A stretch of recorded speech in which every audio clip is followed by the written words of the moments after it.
And let me start this session, as I did in the previous one, don't worry, as I did in the previous one, I was talking about digital transformation and digital revolution. But the question sometimes is for whom? I mean, is it for you and me? Is it for the people who's tuning into this amazing event? 4 out of 10 people around the world are still disconnected. But that's not the only problem.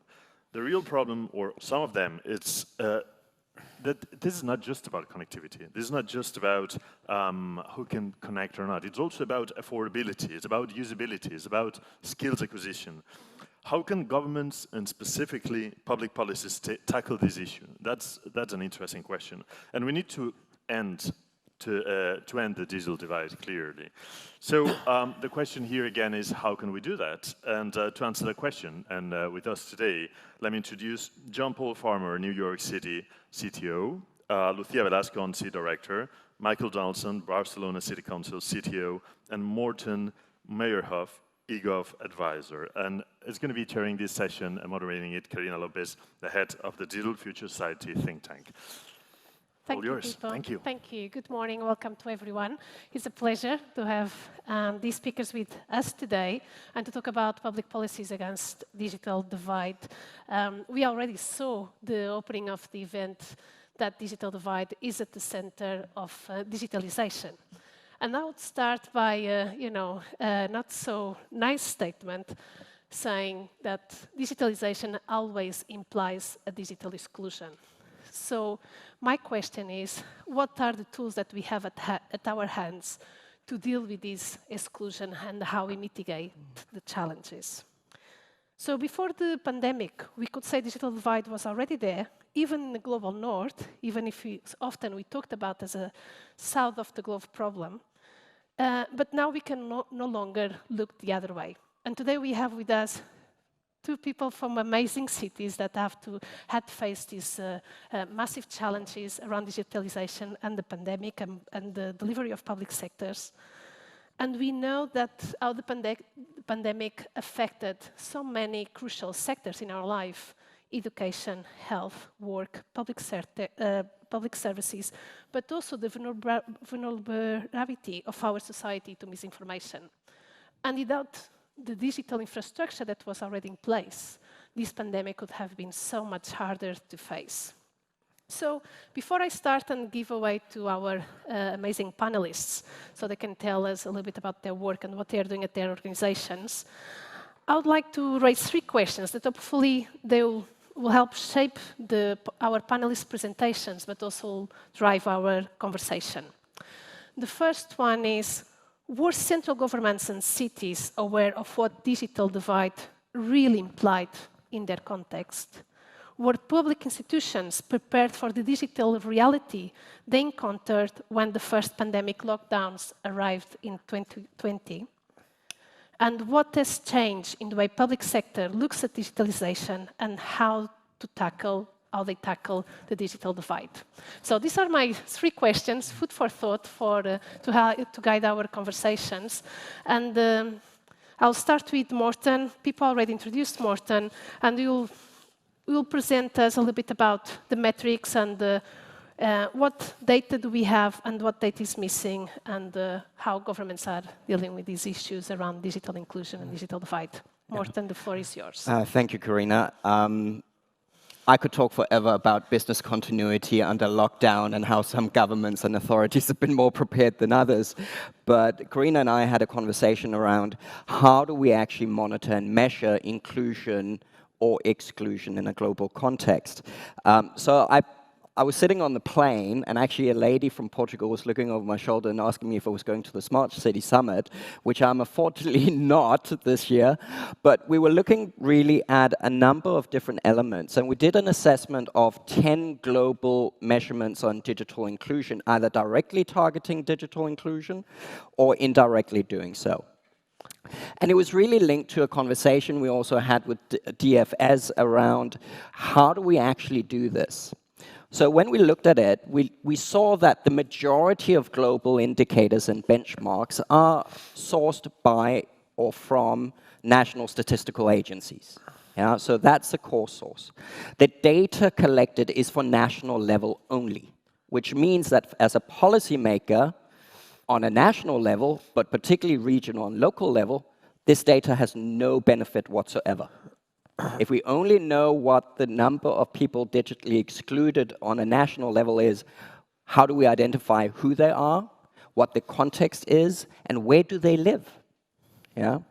We also saw that it basically clustered around 4 different types of indicators. So classical access to technology, so particularly internet, mobile, or fixed, affordability of this. And then classical skills. Do people read and write? But nothing related to STEM, so science topics, or even digital literacy. The other cluster we saw was around enabling environments. So what do policymakers do? So is there privacy legislation? Is there alternative access points and so forth? So the political environment. But also things like preconditions, like financial inclusion or digital identities. Because as we see it, over 80% of all countries globally actually request that you have a form of identity in order to get even a pay-as-you-go mobile phone subscription.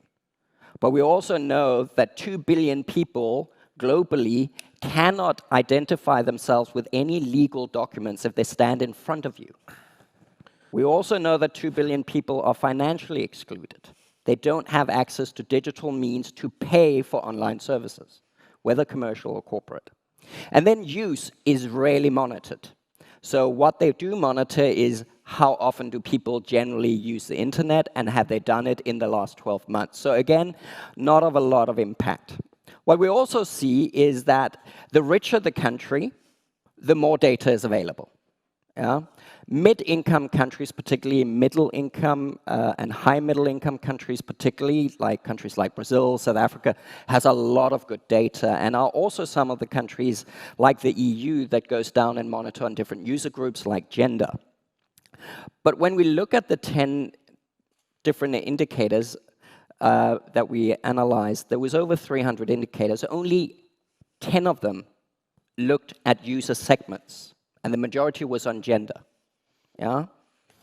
Only 10 out of 300 plus indicators looked at user segments. So again, for a policymaker, it has very little value.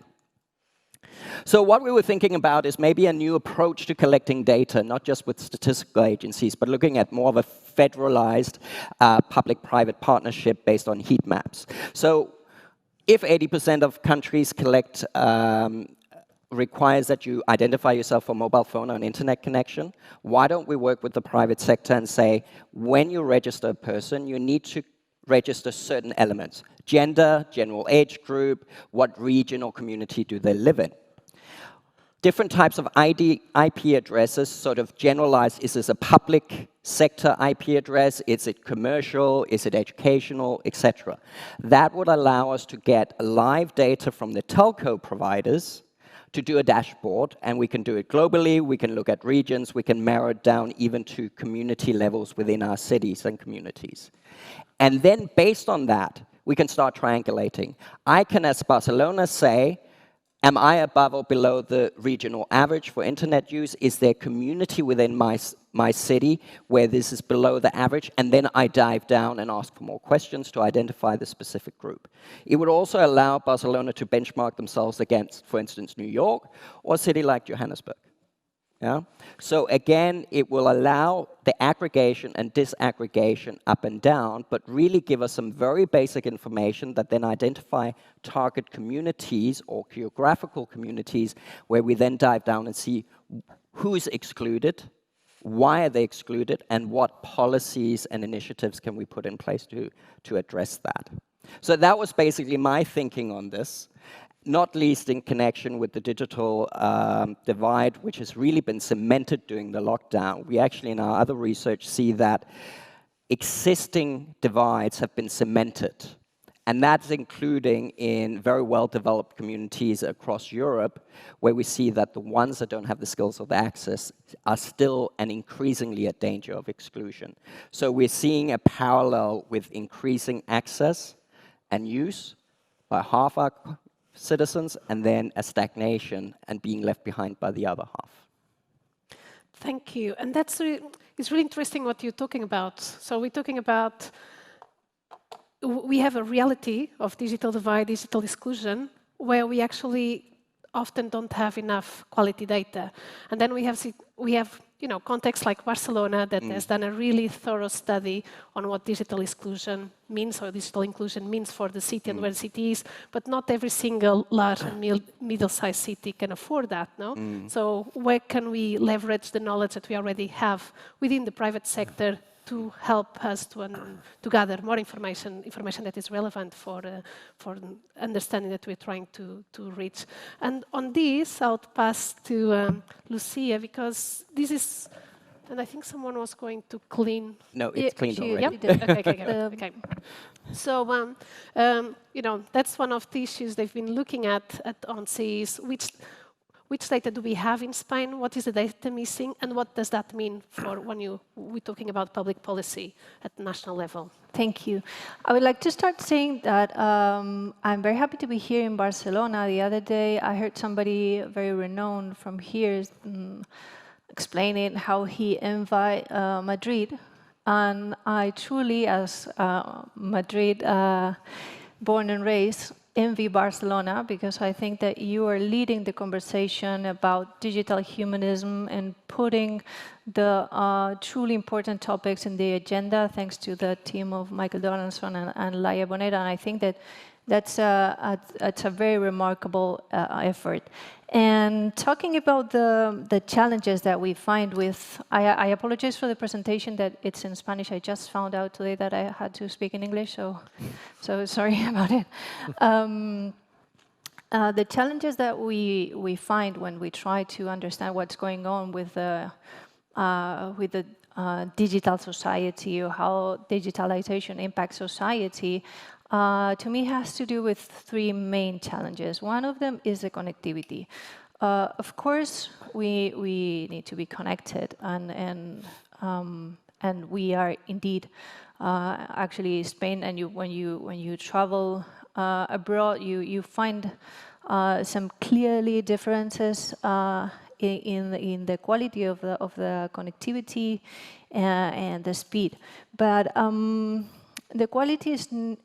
It only happens mainly in cities, and if you ask around or you move around the country, despite the numbers indicate that we have a very, very good connectivity network and broadband, we find ourselves not having it. And if you travel by train, it will be impossible to have even a phone call without breaking. So we need to understand what's the difference between what the numbers indicate and what the citizenship perceives, because in the end, something there is missing. But connectivity is not only about quality. You can have, the best broadband at your home or at the door of your home, but if you cannot afford it, it doesn't matter how good it is.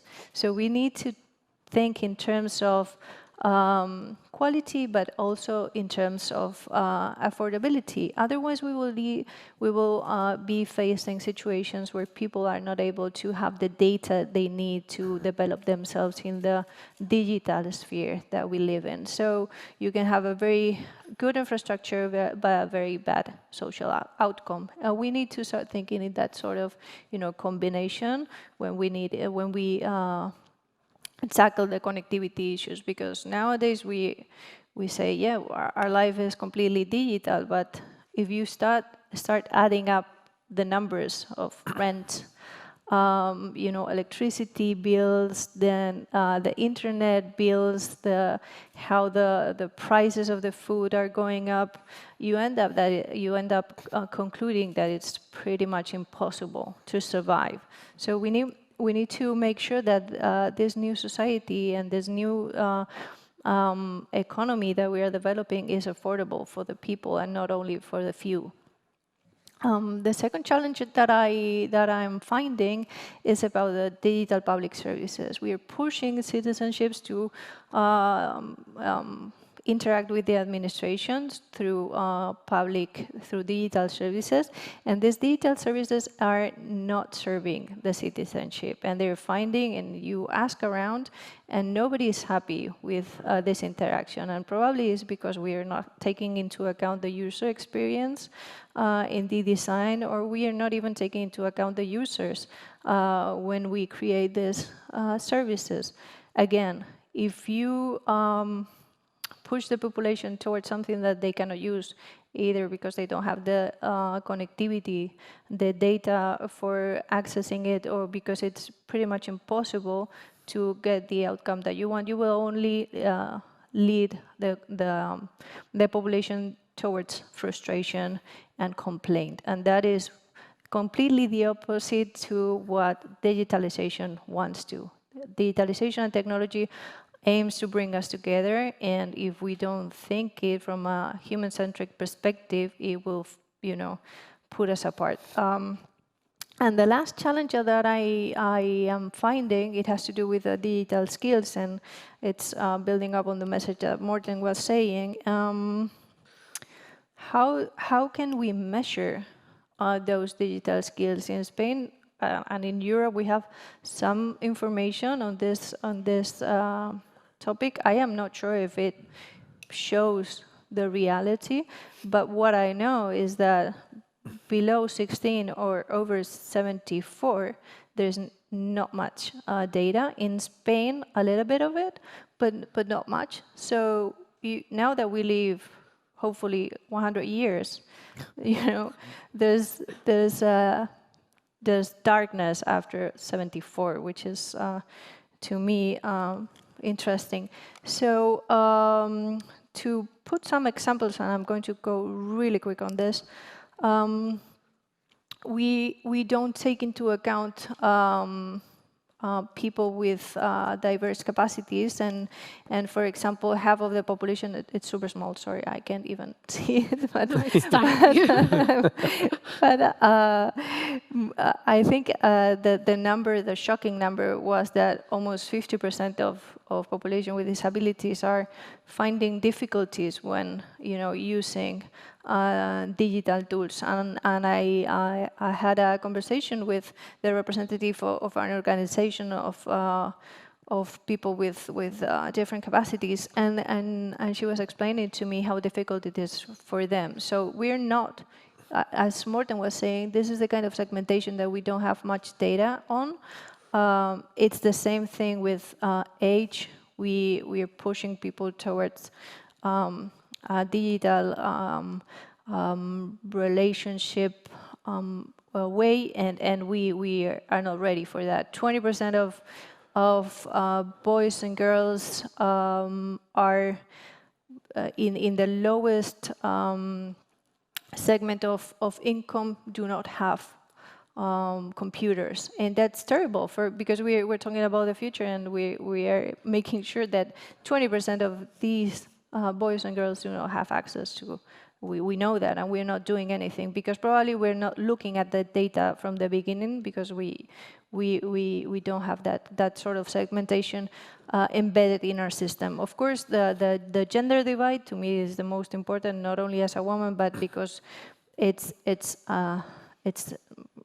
shocking to see how little we are participating in the design of the future, in the design of the present, and how our way of understanding the world is not being embedded in this transformation. Numbers that, I mean, you probably all know, but we are very, very little represented. And also, finally, the territorial gap is important as well, because there are territories which are more developed in terms of digital skills, connectivity, and that creates differences that are not acceptable. So my conclusion would be that we need to, as Morten was saying, explore other ways to gather this data. We need to be innovative because data is the base from which we need to build on public policies. Thank you very much. Thank you, Lucía.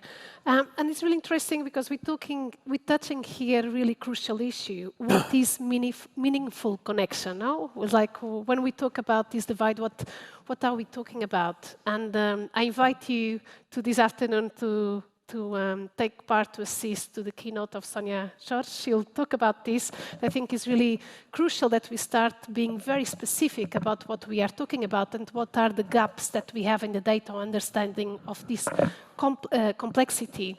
And that's why I'm really happy for today having two people from Barcelona and New York, because cities, cities officials, you are the closest to citizens, to the real problems on the ground, and you also find, you have the largest challenges sometimes, how to help people to go from very basic day-to-day challenges. And today we have John here is going to tell us what happened during the pandemic. I was really interested in what you tell me just before the session.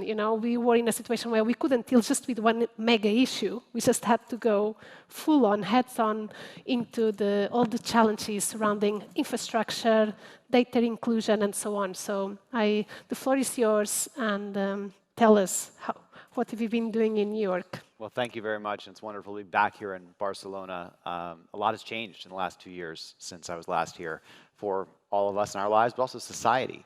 And this panel has already brought up that we've got to be able to do multiple things at once. We've got to be able to both, as we say in the US, walk and chew gum at the same time. We have to be able to focus on digital privacy, but also digital poverty. And that's what I'm going to talk about here, how we've been doing that in New York City. You've already met me. Well, in New York, we like to talk about making our city future ready. We're not future-proofing it because the future isn't something we can keep out. It's going to happen. We've got to make sure that we engage, manage that future so it is something that really benefits all New Yorkers. We do that in 4 different ways. And if you go right to left on this screen, we start with strategies, like our AI strategy that just came out in the last few weeks, an Internet of Things strategy from earlier this year, to make sure that we are prepared for emerging technologies and really centering digital rights in that conversation. And if you go all the way to the other end of this slide, you see broadband, making sure that everybody is connected. Because if we're trying to deliver digital services, if we're trying to use new tools in new ways, it really starts with people having that foundational right to be connected in a way that's affordable. Not just saying, yes, it exists, but yes, it's actually affordable and someone can adopt it. So in New York City, if you visited, you might think about Central Park and Midtown Manhattan and skyscrapers, but the reality for most of the 8.5 million New Yorkers is very different.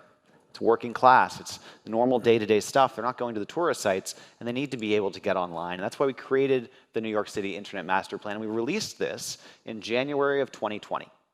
It's a comprehensive vision, a blueprint for how the city can both create a 4G and 5G technology plan that's also a digital equity plan.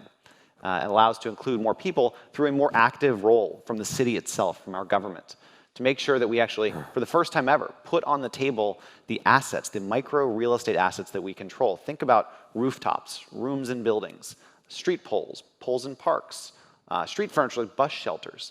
These things that exist and are critical to delivering broadband service, but have often been hard or even impossible for companies to access at scale.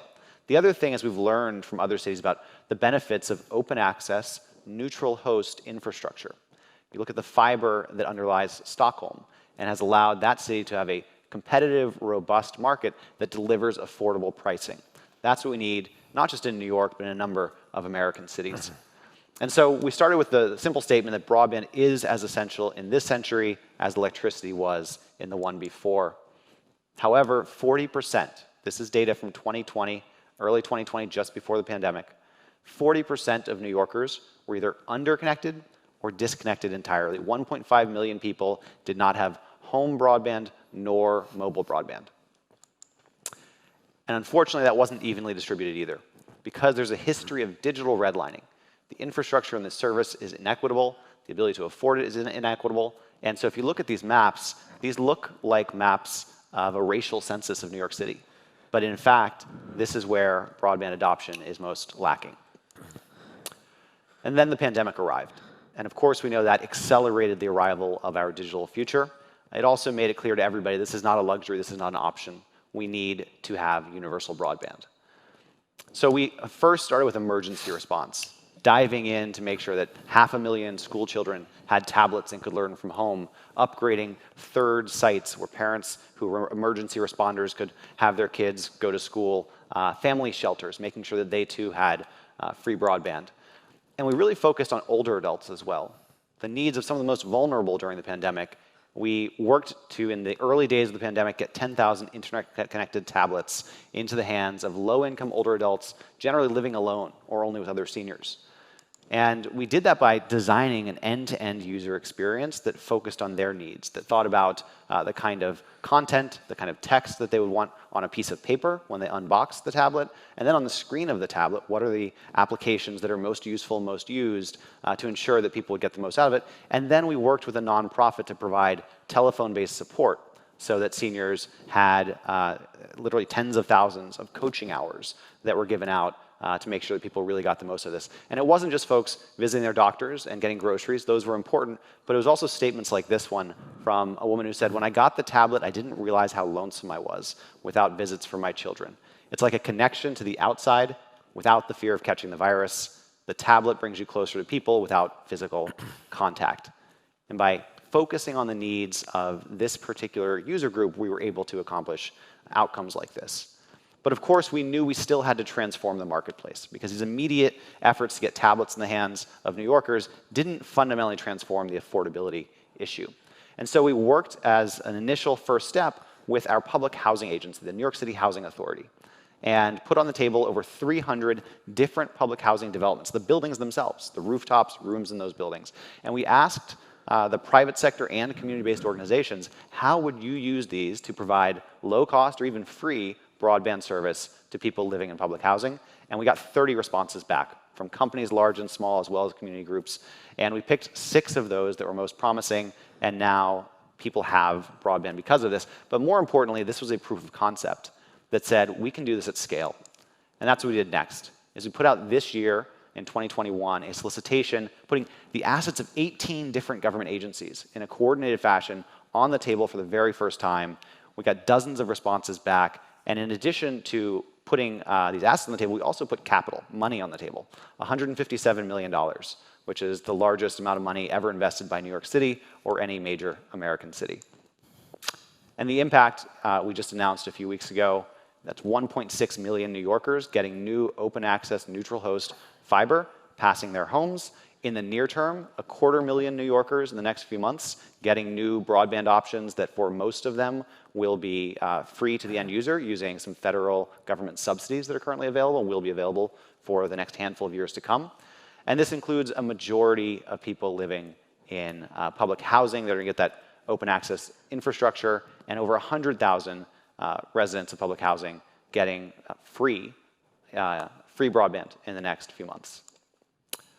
And really importantly, if you look at the map of where this is happening, we're really focused on the communities that have been historically overlooked. Places like central Brooklyn, or at the top of this graphic, the Bronx. The Bronx is the least connected borough in New York City, and that's going to change. We were joined in the announcement that the mayor and I made by Dr. Alondra Nelson of the White House, and we were very heartened to hear her say that this should be a model for other cities around the United States. Really important to note, we've learned from cities around the world, from Stockholm to Seoul, in putting together the New York City Internet Master Plan. We want to make sure that we share these best practices with the world as well. So people have called the Internet Master Plan nice things, fantastic and a game changer. But I think what's really important is that it's comprehensive and it focuses on solving the underlying challenges. And as has been pointed out, we've got to do multiple things at once. We can't simply say we need to respond to a pandemic and put aside the need to transform the marketplace. We've got to do it all. We are starting in New York City and looking forward to collaborating with all of you to keep this progress going. Thank you. And you touched on 2 really relevant points. The first is the understanding of the city of internet as a basic right. And we had an event in Barcelona very recently that the debate was around this, should we be talking about internet as a human right? And there is another study that I invite our audience to check out from Nesta around data poverty. And the study came out of a couple of researchers speaking with not-for-profit organizations in Wales and Scotland, where they're saying the families they were helping were having the debate, should I have food at the table at the end of the day, or should access internet because of cost of data for families without broadband contracts? And let's not talk about all the layers of poverty and how does that affect you when it comes to digitalization. And I think here, and I'll pass now the turn to Michael Donaldson, I think here's Barcelona has been very looking forward city in a sense that, you pick up a study that in 2016 already tried to understand where the city was in terms of digital divide. You went much further down and really went to understand, try to understand what, when we talk about digital divide, what are we really talking about. And you've been right now, you're in the beginning of a project that is tackling the challenges that you found on the ground, and I'll invite you to share with us what you have learned at the City Council of Barcelona. Yeah, thanks a lot. Thanks a lot, Carina, and good morning, everyone. Great to share with you all this session. And I like to start thanking a lot Lucía for her words coming from her and all the job you've been doing, such a reference for us, saying that Barcelona is leading the humanizing technology dialogue. It's really great. I mean, who wants Gerard Piqué? We'll keep Lucía Velasco in our team.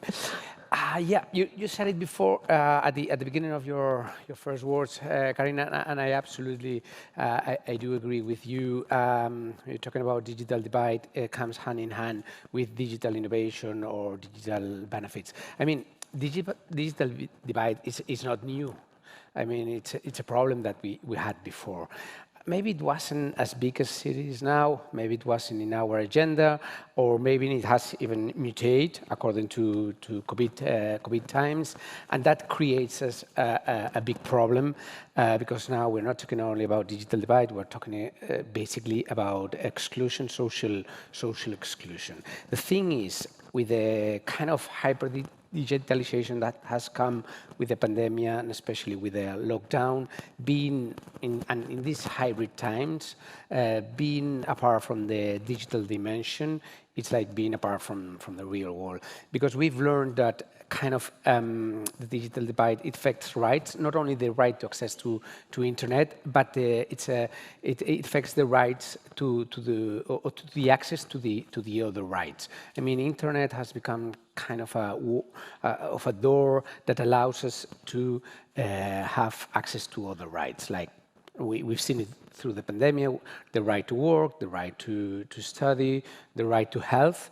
It's something that we've seen here with the vaccination. We saw how in the neighborhoods, more vulnerable neighborhoods without access to internet, they had less vaccination than the rest of the neighborhoods, and that's because most of the vaccination, or 100% of the vaccination, had to be done online. So we see that as a new problem. It's bigger than it was before 2020, and it kind of has changed a lot. So yeah, as you said, the first thing we did just after the COVID is carry on a survey to know much better what was going on in Barcelona regarding to the impact of internet, something that we carried on with the Mobile World Capital.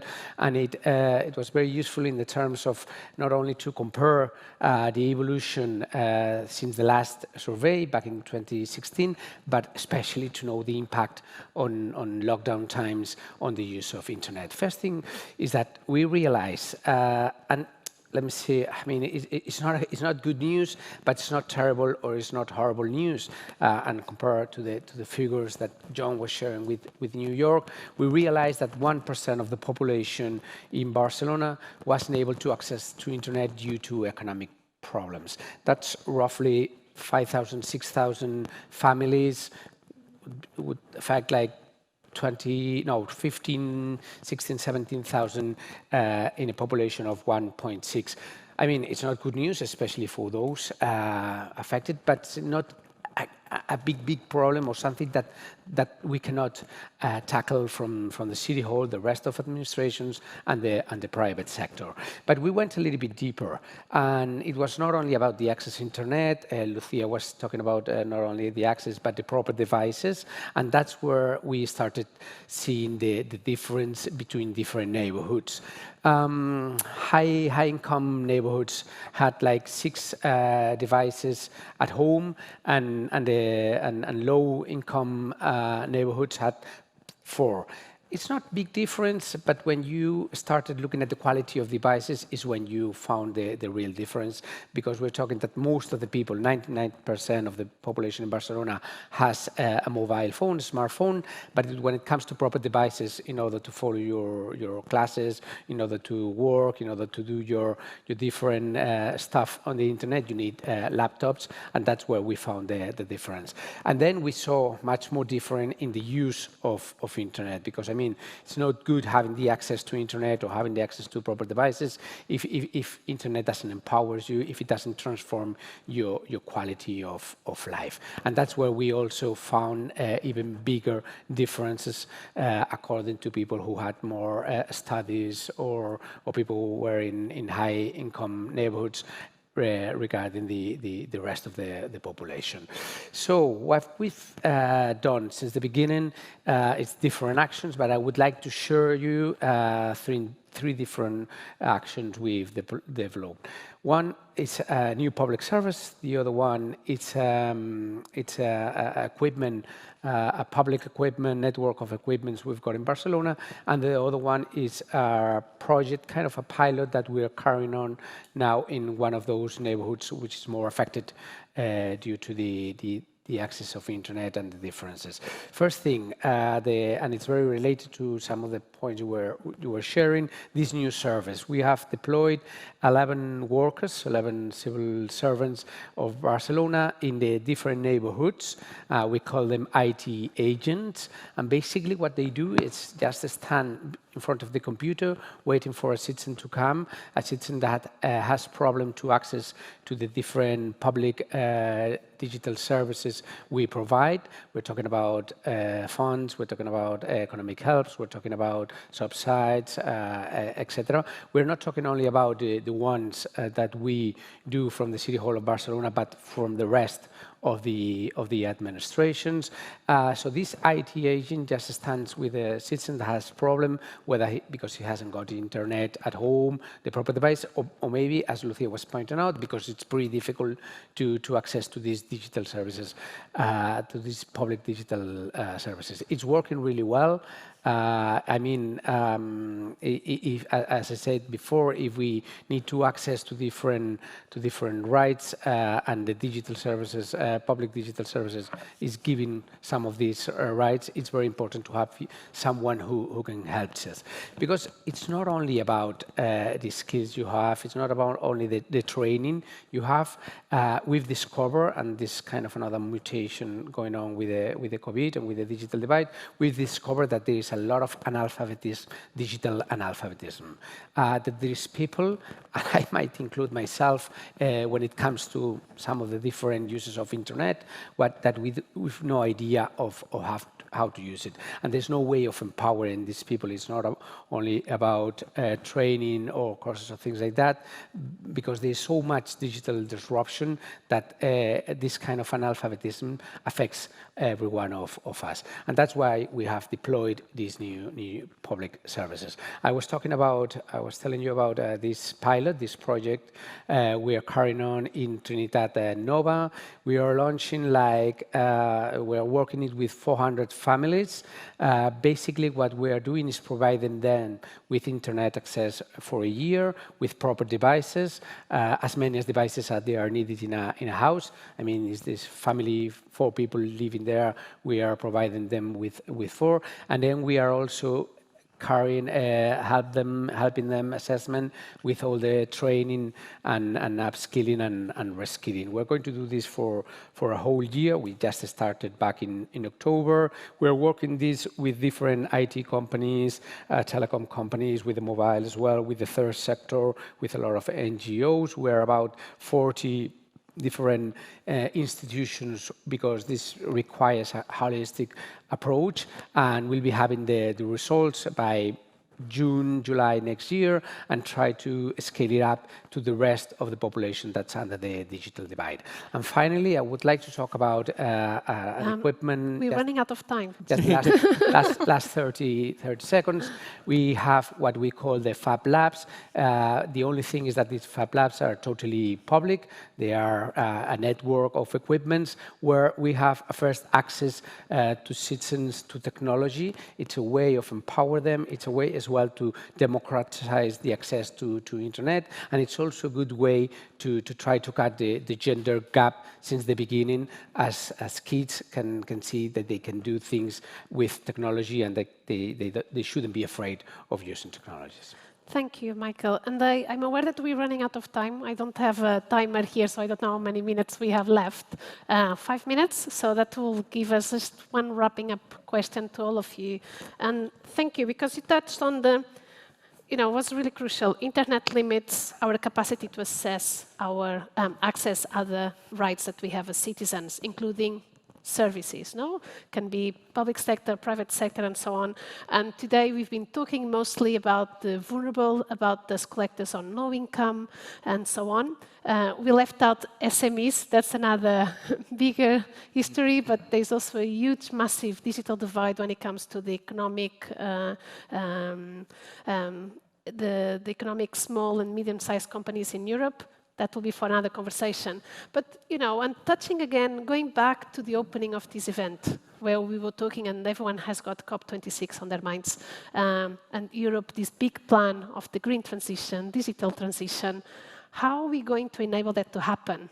Because that's a challenge for Europe, but everywhere else in the world. How are we going to enable that to happen, assuring that really, and what we always say within Europe, and we hear our politicians to say, we don't want to leave anyone behind. What are the, and I want to wrap up the panel with a positive message. So, what can you do from your institutional position to help us to assure that we leave no one behind? And I'll invite you to a 30 seconds conclusion, 45 seconds conclusion, and I'll start with Morten, and Okay, broad question, but let me be practical. So first of all, on the affordability and quality of access, it comes back to licensing policy from central government. Yeah, if you profit maximize your licensing auction for internet and mobile infrastructure, it's a consumer that will pay the price in the end. How can you do that? You can risk or try and avoid the appetite for profit maximization and focus on non-financial elements like quality and max prices for packages. We've seen during the pandemic, another policy initiative, that some governments have actually done partnerships with the private sector telcos to buy free IP addresses for government services, for education, health, etc. So even if you have a very low data package, the access to government services is not part of what gets deducted off that data package. Yeah? And then we see classical enablers like low-income household tablets. We've seen that in Uruguay since the 2010 strategy, that they're really rolling out tablet and infrastructure both to low-income seniors and to public school students. So not the private schools, the public schools. And then combine that with usability and design. Governments, local and national, have been very good at process innovation, i.e. digitizing existing processes and services faster, cheaper, and better, but they haven't really looked at the service redesign to try and enable that the citizen or the business is not the carrier pigeon of information and licenses and documents between different government entities or different levels of government. So here, the role of local authorities would be to push national and regional government to get that on the agenda, and make sure that central and regional government solves that on behalf of all local authorities. Because it's not unique to New York City or Albany or Barcelona and Vigo. It is a universal problem in all communities, whether or not they're large or small. So that would be my recommendation. Use your power as local authorities to push the relevant authorities to get that sorted. Thank you. That's very powerful statements there, messages. Lucía. I would emphasize in the need of improving the data collection and experimenting a little bit with the data analysis to see if we can get to the next level on conclusions. I believe it's key, the importance that cities are going to have in this analysis to understand what's happening to their citizens. It's vital, of course, at the national level, more from a coordination perspective, and then at a regional one. And in that sense, I believe that with the path to the digital decade that the European Union is working on, it's going to be a game changer because it's going to push all the member states towards the same information, the same goals, to make sure that this transition happens and that it doesn't leave nobody behind. Thank you. And I know, John, that this is also part of the objective of the current government we have in the US, that is very aligned, that we do a digital transition that leaves no one behind and really takes into account the complexity of cities like New York, but so many other cities in the US. So what can you do from your position to reduce the digital divide? That's right. Going back to some points that have been brought up earlier, we've got a lot of complementary initiatives going on, and we need them all to work together. That means we need to address infrastructure issues, we need to address affordability and competition, but we also need to work on digital inclusion and digital equity. In New York City, we've been in recent years doing, I think the number is 5.5 million interactions per year through things like Library Privacy Week, which is happening right now this week. Also, digital vans going to low-income communities to help people get accustomed to using certain devices that they might not be familiar with. There are still challenges out there for sure, but ultimately it's going to be in the US, federal government, state government, local government, as well as organizations like our libraries and some of these critical community institutions. Thank you. And Michael, as our city host, you know, where do you see the light?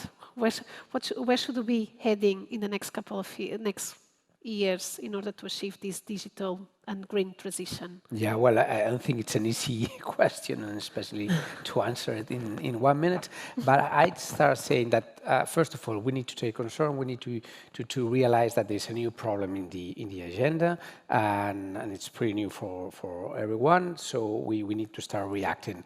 My first statement would be that internet, as John was saying, and that's keystone of their master plan, that internet should be the access to internet should be considered like a fundamental right as many other services in the past. So we can start building it from here. And then I would like to see a more proactive, thanks to technologies, to big data or to good data, AI, and other emerging technologies. I would like to see a change of a proactive administration, how to go to our citizens with the helps of the technology instead of waiting for the citizens to come and ask for our services. Thank you. And, you know, I don't know about you. I still have 1 trillion questions that I'd love to ask you about. We'll have to use those other opportunities, networking and social media and so on. And they are all public servants, so, you know, you are welcome to address them. Thank you very much for your time. I hope you enjoyed, and thank you for your time and for having you here with us today.